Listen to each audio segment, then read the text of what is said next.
Welcome back to Buy or Buy. Today, we're looking at an absolute unicorn of the automotive world. I'm talking about the 2005 to 2010 BMW M5, specifically the E60 generation, and its ultra-rare, Europe-only E61 Touring wagon counterpart. This is the only V10-powered production sedan BMW ever sold.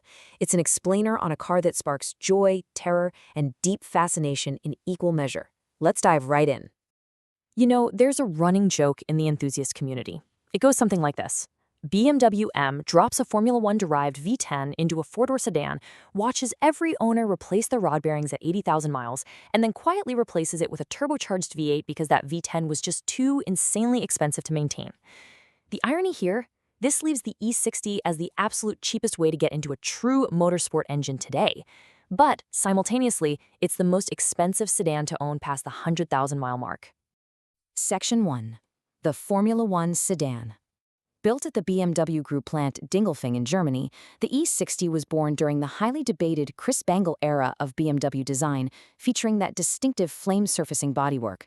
And while the US only ever saw the four-door sedan, that E61 Touring wagon variant sold exclusively in Europe remains a massive collector's dream globally. But let's be real, what actually matters is what's under the hood. It's a 5.0-liter naturally aspirated V10. It produces a staggering 500 horsepower, and it screams all the way to an 8,250 RPM redline. Just let that sink in for a second. A four-door, luxury family sedan revving past $8,000. Continuing with the sheer mechanical theater of this engine, known as the S85, it pushes out 384 pound-feet of torque at 6,100 RPM. What really gives it that legendary, wailing exhaust note are the 10 individual throttle bodies, one for each cylinder, opening simultaneously. Throw in a 12.0-to-1 compression ratio, dual VANOS variable valve timing, and a strict rear-wheel drive layout, and it's no surprise this masterpiece won International Engine of the Year from 2005 to 2007. So how did you actually shift those gears? Well, 86% of the US market got the standard SMG III 7-speed sequential gearbox. It was a single-clutch automated manual that, frankly, was notoriously clunky in daily traffic. However, from 2007 onward, the US market practically begged for and received an ultra-rare 6-speed manual option. Making up only 14% of total sales, it's a true unicorn today. And all of that sensory experience culminates in these figures. Despite weighing right around 4,000 pounds, this sedan launches from 0 to 60 in just 4.1 seconds. And if you optioned the M Driver package, the standard 155 mile-per-hour limiter was removed, allowing this family hauler to hit a top speed of 190 miles per hour. It's a genuine ballistic missile. Section 2. The Used Market Temptation. Because of its reputation for massive maintenance bills, the depreciation curve on this car has been absolutely brutal, which actually makes a genuine Formula One-derived motorsport engine dangerously affordable right now. Let's lay out the pricing tiers we're seeing on the market today. Originally, this car carried an MSRP of $85,000 to $89,000. Today, a 2006 to 2007 model with the SMG transmission has bottomed out between $18,000 and $25,000.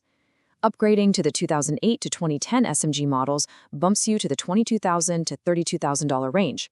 But there's a clear premium for that rare 6-speed manual. They are currently trading between $28,000 and well over $40,000. And here is an absolutely crucial number to keep in mind: $5,000 to $8,000. That's the premium added to the value of any E60 M5 that comes with a documented preventative rod bearing replacement.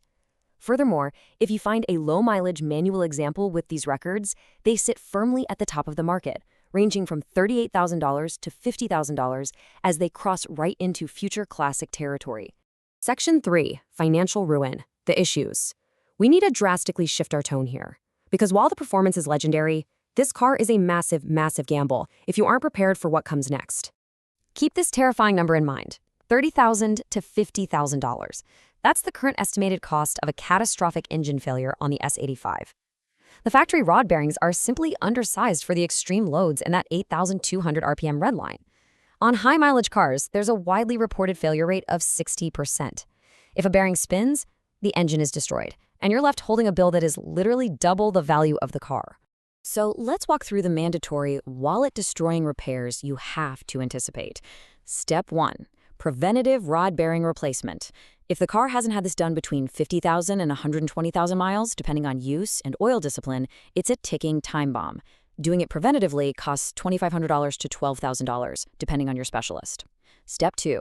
The SMG III hydraulic pump fails on roughly 40% of cars after 70,000 miles, costing another $2,500 to $4,500. Step 3. Because it's a single-clutch automated manual, the SMG burns through clutches in traffic, meaning a $4,000 to $6,000 bill every 60,000 to 80,000 miles. And the list of catastrophic failure points doesn't stop there. The electronic throttle actuators, there are 2 per engine, will fail, costing $1,500 each. The complex dual VANOS solenoids fail, which is a $2,500 to $4,000 fix. And the high-pressure VANOS pump itself is highly prone to failing, demanding another $2,500 to $4,000. Finally, we have the extreme daily running costs. Water pumps fail to the tune of $800 to $1,500. The magnesium valve covers leak, costing up to $800 to reseal.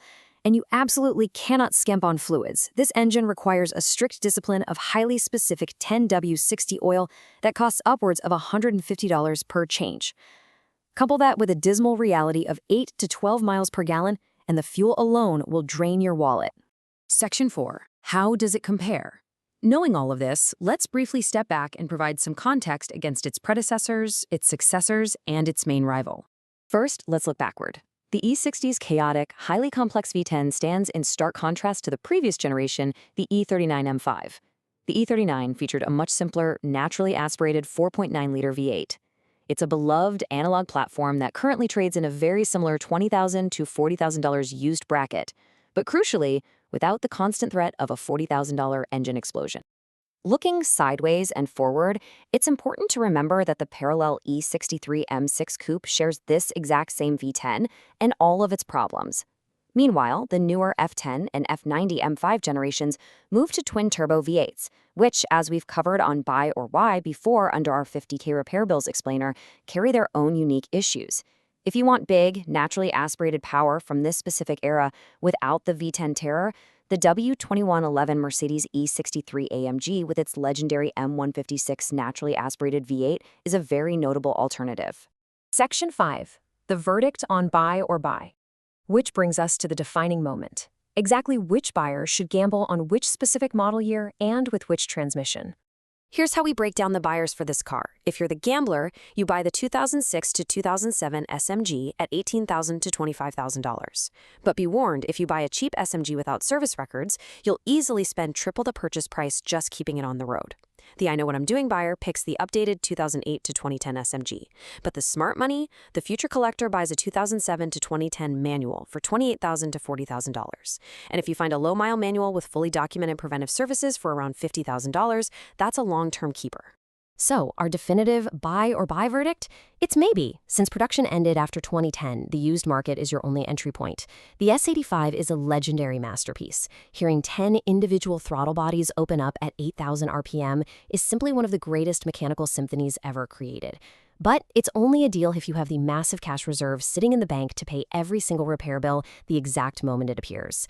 So, is the sheer thrill of a Formula One engine in a family sedan worth the ever-present threat of financial ruin? That, my friends, is a question only your wallet can answer.